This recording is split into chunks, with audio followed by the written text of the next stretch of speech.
ॐ नमो भगवते वासुदेवाय। अथ पञ्चदशोऽध्यायः। मैत्रेय उवाच। प्राजापत्यं तु तत्तेजः परतेजो हनङ्दितिः दधार वर्षाणि सतं सङ्कमानासुरार्दनात्। लोके तेन हता लोके लोकपाला हतौजसः न्यवेदयन् विश्वसृजे ध्वान्तव्यतिकरं दिशां। देवा ऊचुः तम एतद्विभो वेत्थ संविघ्ना यद्वयं भृशं न ह्यव्यक्तं भगवतः कालेनास्पृष्टवर्त्मनः। देवदेव जगद्धातर लोकनाथा शिखामणे परेशामपरेशां त्वं भूतानामसि भाववित्। नमो विज्ञानवीर्याय माययेदमुपेयुषे गृहीतगुणभेदाय नमस्ते व्यक्तयोनये ये त्वानन्येन भावेन भावयन्त्यात्मभावनम् आत्मनि प्रोतभुवनं परं सदसदात्मकम् तेषां सुपक्वयोगानां जितस्वासेन्द्रियात्मनां लब्धयुष्मत्प्रसादानां न कुतश्चित् पराभवः यस्य वाचा प्रजाः सर्वा गावस्तन्त्येव यन्त्रिताः हरन्ते बलिमा यत्तास्तस्मै मुख्याय ते नमः स त्वं विधत्स्व संभूमन्स तमसा लुप्तकर्मणाम् अदभ्रदयया दृष्ट्या आपन्नानर्हसीक्षितुम् एष देवादितेर्गर्भ ओजः काश्यपमर्पितम् दिशस्तिमिर्यन् सर्वा वर्धतेऽग्निरिवैधसि मैत्रेय उवाच स प्रहस्य महाबाहो भगवान् शब्दगोचरः प्रत्याचष्टात्मभूर्देवान् प्रीणन् रुचिरया गिरा ब्रह्मोवाच मानसा मे सुतायुष्मत् पूर्वजाः सनकादयः चेरुर्विहाय सा लोकान् लोकेषु विगतस्पृहाः त एकदा भगवतो वैकुण्ठस्यामलात्मनः ययुर्वैकुण्ठनिलयं सर्वलोकनमस्कृतं वसन्ते यत्र पुरुषाः सर्वे वैकुण्ठमूर्तयः ये निमित्तनिमित्तेन धर्मेणाराधयन् हरिं यत्र चाद्यः पुमानास्ते भगवान् शब्दगोचरः सत्वं विष्टभ्य विरजन् स्वानाङ्नो मृडयन् वृषः यत्र नैः श्रेयसं नाम वनं कामदुघैर्द्रुमैः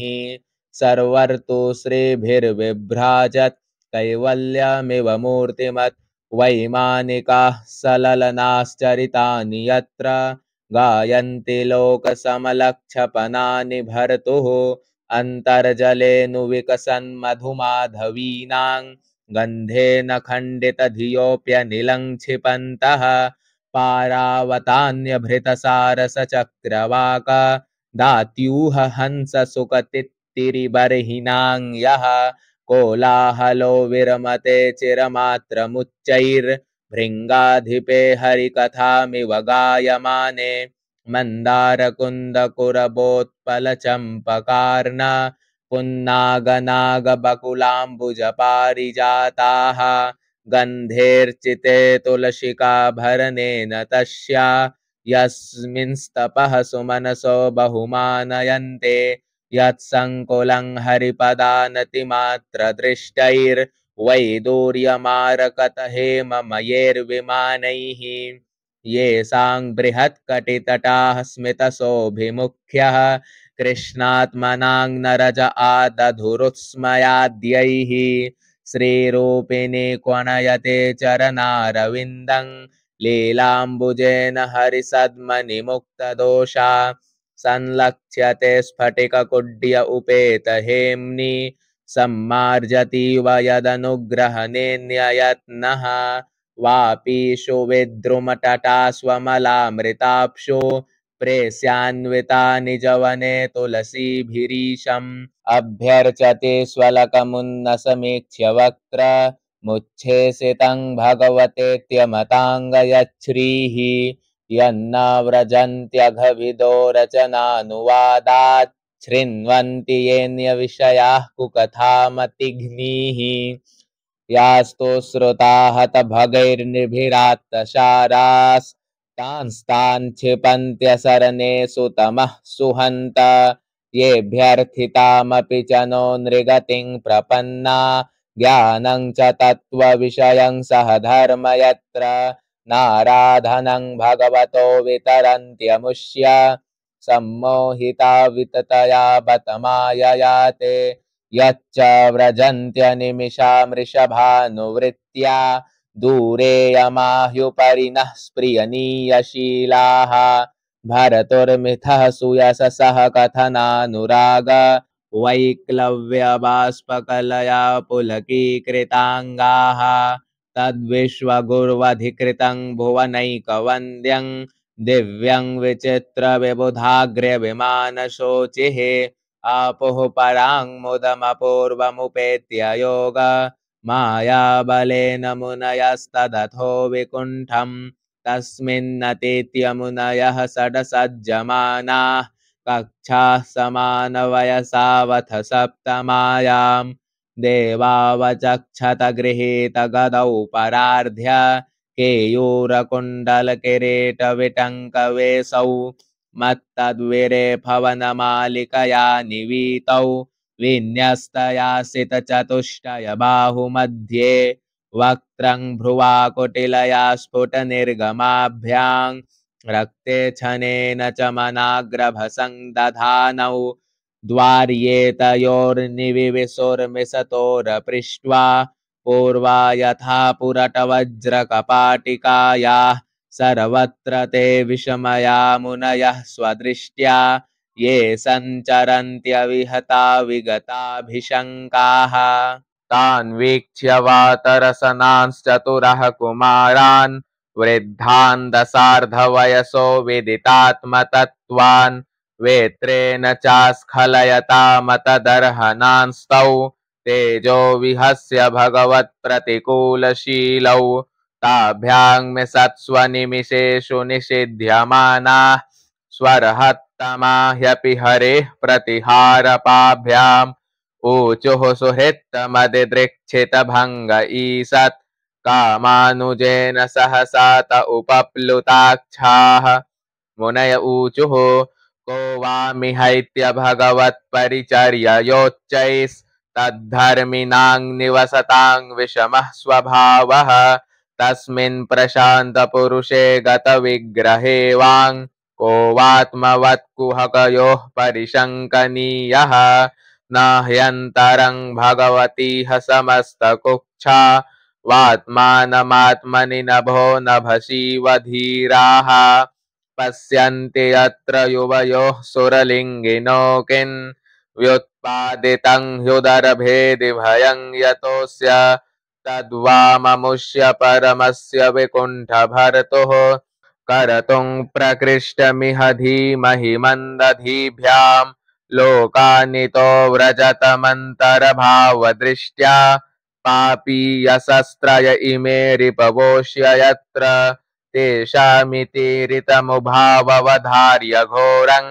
तं ब्रह्मदण्डमनिवारणमस्त्रपूगैः सद्यो हरेरनुचरावुरुबिभ्यतस्तत् पादग्रहावपततामतिकातरेण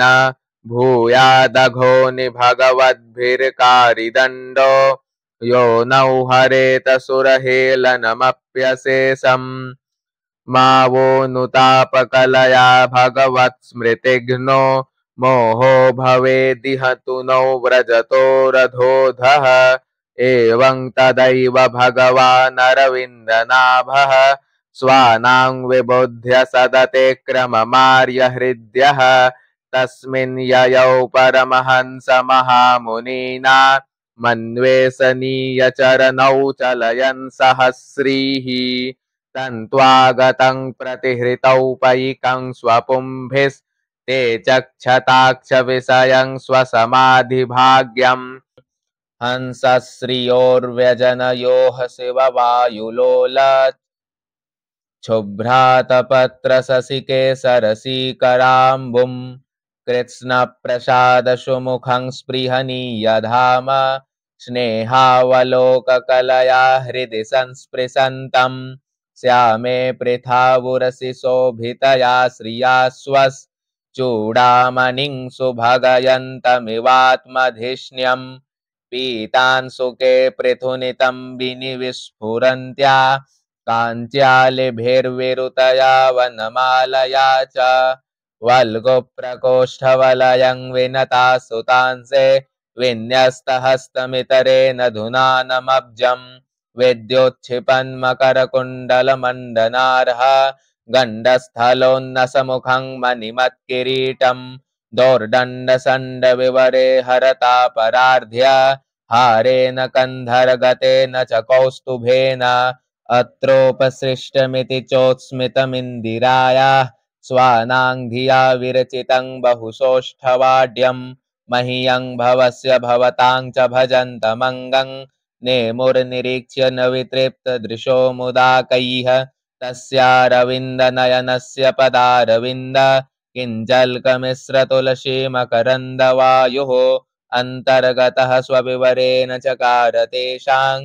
संक्षोभमक्षरजुषामपि चित्ततन्वोः ते वा अमुष्यवदनासितपद्मकोश मुद्वेक्ष्य सुन्दरतराधरकुन्दहासं लब्धासि सह पुनर्वेक्ष्य तदीयमङ्घ्रि द्वन्द्वं नखारुणमनिस्रयनं निदध्युः पुंसाङ्गतिं मृगयतामिह योगमार्गैर्ध्यानास्पदं बहुमतं नयनाभिरामम् पौंस्नं वपुर्दर्शयानमनन्यसिद्धैरौत्पत्तिकैः समगृणन् युतमष्टभोगैः कुमारा ऊचुः योऽन्तर्हितो हृदि गतोऽपि दुरात्मनां त्वं सोऽद्यैव नो नयनमूलमनन्तराद्धः यर्ह्येव कर्णविवरेण गुहां गतो नः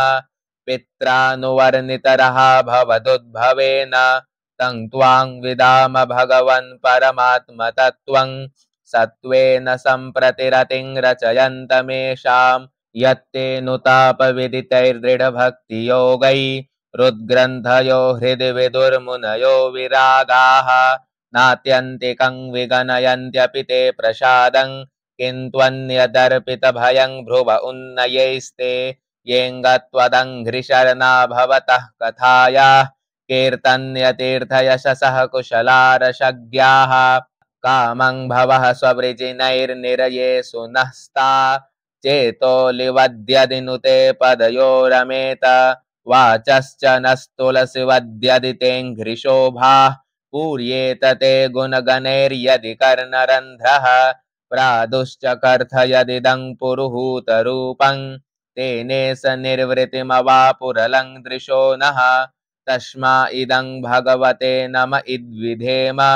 यो नात्मनां दुरुदयो भगवान् प्रतीतः। ओम जय जय श्रीमद्भागवते महापुराणे पारमहंस्यां संहितायां तृतीयस्कन्धे जय विजय योः सनकादिशापो नाम पंचदशोत्सवः। श्रीकृष्णार्पणमस्तु।